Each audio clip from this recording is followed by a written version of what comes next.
oh boy, he's in trouble. You know, unfortunate for everybody involved, himself, his assistants that will probably lose their jobs as well, and obviously the kids, the student athletes. It's just not a good thing. Looked like he lost his temper, wasn't able to control his temper, and just not a good thing to do. And it was from a bunch of different practices, so it seemed like it was a pattern. Right. Maybe once or twice it's excusable, but when something like that is going on, I think something like this probably has to be done, especially this day and age. Yeah, I've seen some of the games on TV that Rutgers would play, and it was after his suspension, and I would see he was almost always mad or upset at the officials as well. So, maybe things were happening in his life or not, I don't know, but you're right. The continual pattern is not good, and it's not a recipe for keeping your job. Today's day and age, or any day and age, that type of behavior should not happen. There's better ways to do this, to make a point, to stress a point by something physical.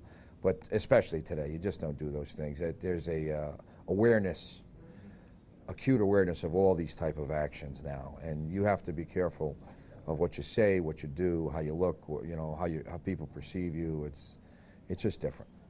Give me 1 second. All right, how many years coaching overall? I have 19 varsity coaching years. Yep, just finished my 19th. Okay, year 1 to year 19. Difference in coaching. Well, I followed a legend at Wilbercross and Bob Salisbury, and I remember my first year being very nervous and what to do and how to react. So as years goes by, you learn and you realize what you need to do. But I never ever thought about anything like this just happened. But things have changed in the sense that more people are aware of what happens at practice. I mean, years ago, athletes never went home and told their parents what happened in practice. Today, those type of things happen, and you have to answer to these things. But I just think that coaching is coaching, and I think what Coach Rice did was inexcusable. And I think that I certainly don't condone anything like that 19 years ago or today. So, I mean, it's not the Bear Bryant, Bob Knight, and I wasn't at their practices, so I don't want to pinpoint those two coaches. But things are different. Things have changed.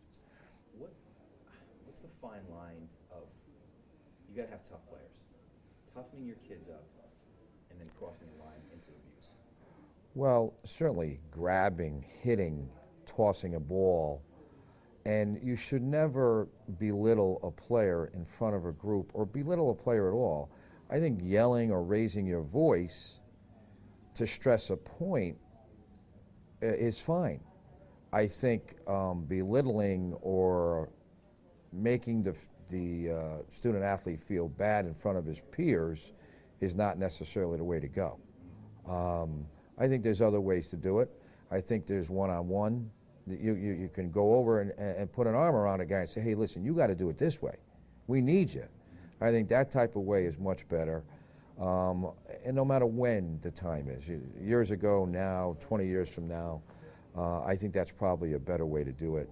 I think Coach Rice just let things get to him, and maybe the losing in the league, he's in a very tough conference, and there's so much pressure on these guys to perform, to win, that I would certainly hope that if he had to do these things over, that he would change.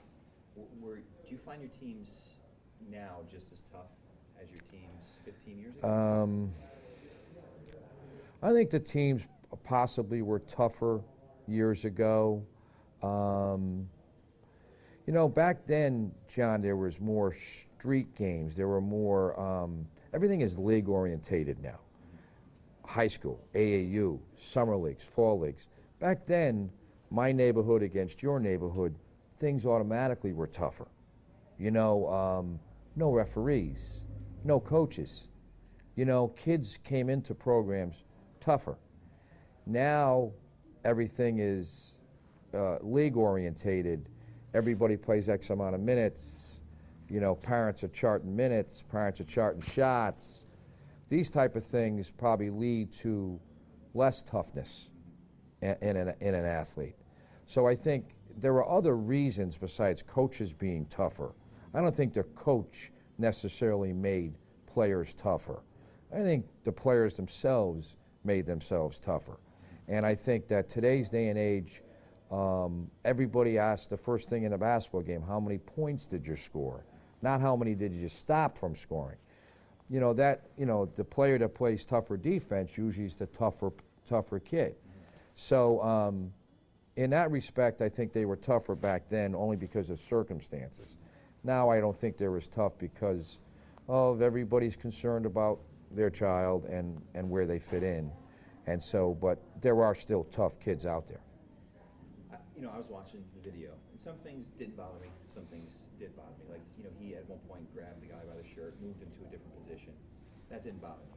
He jumped in to try to prove a box-out kind of drill. That didn't bother me so much. When he threw the ball at the kid's feet, showing that's not where you throw an entry pass, didn't bother me. But the balls to the head, Right. the gay slurs, Right.